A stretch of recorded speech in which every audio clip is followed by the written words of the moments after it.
விநாயகர் சதுர்த்தி வரப்போகுது இல்லையா? அதனால் பிள்ளையாருக்கு பிடிச்ச பிள்ளையார் பட்டி மோதகம் எப்படி செய்கிறதுன்னு பார்த்துடலாமா? இந்த மோதகம் ரொம்ப ஸ்வீட்டாக அண்ட் டேஸ்டியாக ரொம்ப சாஃப்டாகவும் இருக்கும். அதுக்கு ஒரு பவுலில் 1 கப் பச்சரிசி, 1/2 கப் பாசிப்பருப்பு எடுத்திருக்கேன். அது நல்லா 2-3 தடவை வாஷ் பண்ணிவிட்டு தேவையான அளவு தண்ணி சேர்த்துட்டு ஒரு 20 நிமிஷம் ஊற வச்சுக்கோங்க. அதுக்கப்புறம் தண்ணியை வடிச்சிட்டு இந்த மாதிரி ஒரு காட்டன் கிளாத்தை எடுத்து அதில் அரிசி பருப்பை கொஞ்சம் நேரம் காய வச்சுருங்க. இது வீட்டில் ஃபேன் காற்றுல காய வச்சாவே போதும். ஒரு 10 மினிட்ஸ் காஞ்சா போதும். இங்கே பார்த்தீங்களா, இந்த அளவுக்கு காஞ்சா போதும். ஒரு 10 மினிட்ஸ் காஞ்சா போதும். இதுக்கப்புறமா இது இது ஒரு பவுலில் எடுத்துகிட்டு இப்போ நம்ம ஒரு பேனில் சேர்த்துட்டு இது லேசாக வறுத்துக்க போகிறோம். ரொம்ப பொன்னிறமாக வறுக்க வேண்டாம். இது ஒரு லேசாக வறுத்தா மட்டுமே போதும். ஒரு 2 to 3 மினிட்ஸ் வறுத்தா போதும், அந்த ஈரப்பதம் போகிறதுக்காக.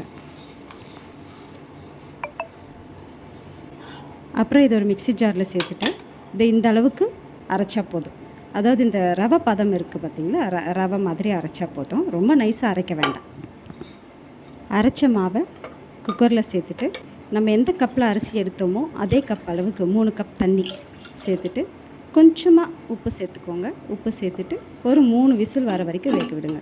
உப்பு எதுக்கு சேர்க்குறோன்னா அது கொஞ்சம் ஸ்வீட்டோடைய டேஸ்ட்டை கொஞ்சம் எடுத்து கொடுக்கும், அதனால் சேர்க்குறோம். ரொம்ப கொஞ்சமாக சேர்த்திங்கன்னா போதும். இது வெந்ததுக்கப்புறமா ஒரு அடிகனமான ஒரு பேன் எடுத்துக்கோங்க. பேன் எடுத்துகிட்டு அதில் சேர்த்துட்டு கூட ஒரு 1.5 கப்பு, எந்த கப்பில் அரிசியும் பருப்பு எடுத்தோமோ அந்த கப் அளவுக்கு 1.5 கப் அளவு வெல்லம் சேர்த்துக்கோங்க. வெல்லம் சேர்த்துட்டு வெல்லம் நல்லா கரையிற வரைக்கும் நல்லா கிண்டிடுங்க. அப்புறம் 1/4 கப் தேங்காய் துருவலும், 1/4 டீஸ்பூன் ஏலக்காய் தூளும், 2 டேபிள் ஸ்பூன் நெய்யும் சேர்த்து நல்லா கிண்டி விடுங்க. இந்த கலவை ரொம்ப கெட்டியாக வர வரைக்கும் கிண்டிகிட்டே இருங்க.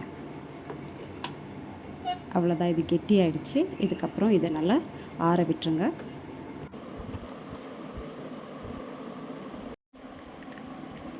அப்புறம் இந்த மோதகம் செய்கிற மோல்டு இருக்கு இல்லையா, அதில் கொஞ்சம் நெய் தடவிக்கோங்க. கையிலையும் கொஞ்சம் நெய் தடவிட்டு மாவை அச்சில் வச்சு எடுத்துக்கோங்க. பார்த்தீங்களா, ரொம்ப அழகாக வந்திருக்கு.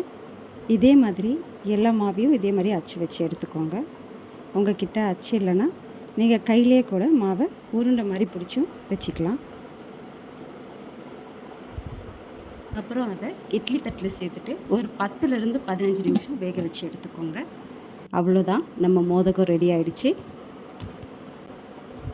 இந்த விநாயகர் சதுர்த்திக்கு இதே பிள்ளையார் பட்டி மோதகம் ட்ரை பண்ணுங்கள். ட்ரை பண்ணிவிட்டு எப்படி இருந்ததுன்னு சொல்லுங்கள். ஹாப்பி விநாயகர் சதுர்த்தி.